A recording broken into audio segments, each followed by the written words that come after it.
Welcome everyone, I'm Chelsea Barrett and this is Deborah Safi. Today we'll be interviewing Dave Dudley from Tidy Cleanups and we'll just be asking you a few questions. Sure. So Dave, could you firstly tell us what Tidy is and how your interest in illegal dumping in Townsville first came about? Yeah, sure.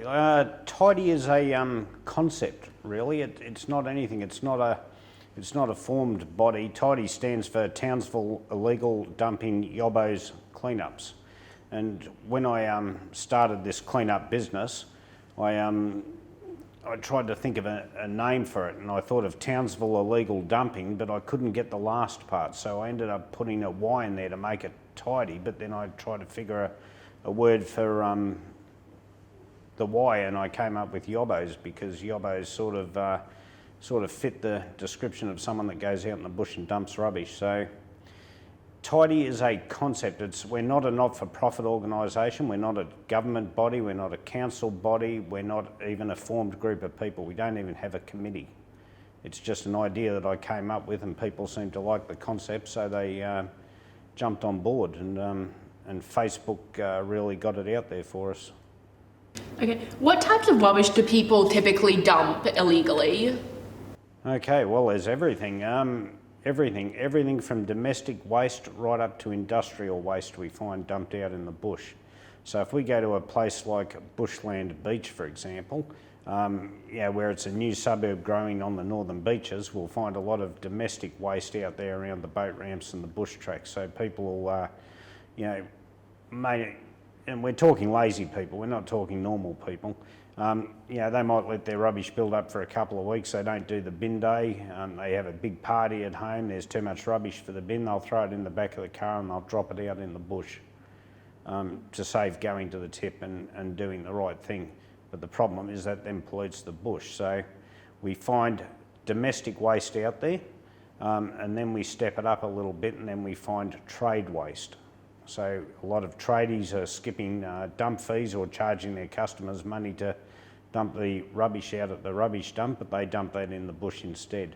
And then we move up into industrial type stuff, so we'll find stuff that's been taken out there by big building companies or construction companies where they've dropped truckloads of rubbish out in the bush, or we'll find stuff from trucking companies. We did a clean up on Harvey Range a couple of months ago where we pulled out 80 truck tyres that were dumped over the lookout.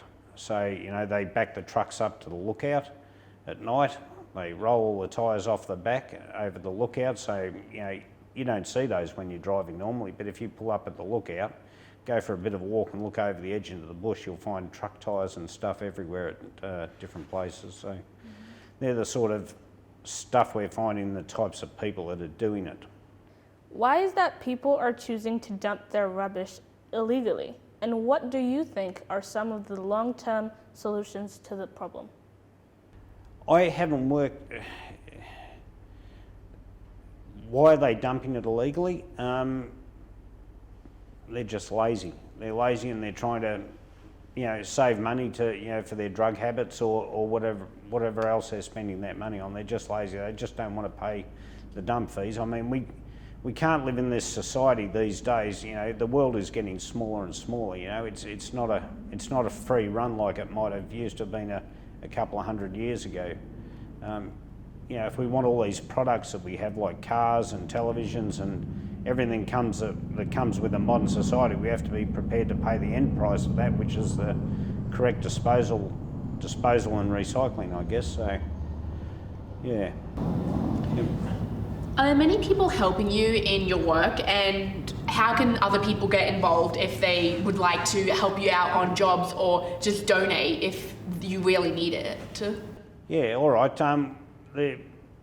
We run the page on Facebook, so Facebook's our means of communication. We've gone from one person, which was me, up to I think there's about 2,500 people on the Facebook page now following Tidy.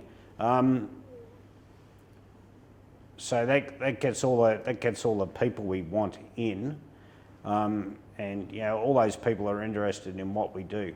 As far as getting involved in cleanup events, we sort of run a cleanup every 1 to 2 months, and what I do with that is I advertise it on the Facebook page. so that people can see what's coming up, and if they're interested, they can nominate as per a normal event, and put their names down and say they want to turn up to the event. What was the rest of that question? So that's pretty much it. So how can people get involved?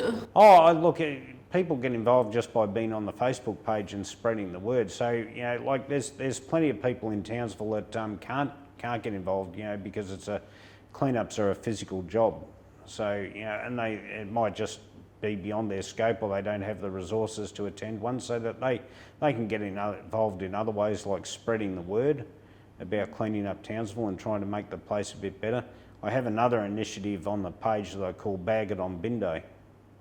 What people to do is go out and just on their bin day, take a bag with them and go out and clean up a little stretch of road. So there's another initiative that they can get involved with. So there's a couple of things that people can do without actually attending the cleanup. Well, this has been very informative. Thank you so much, Dave, for coming in out of your busy schedule to help us today. Thank you. Sure. No problems.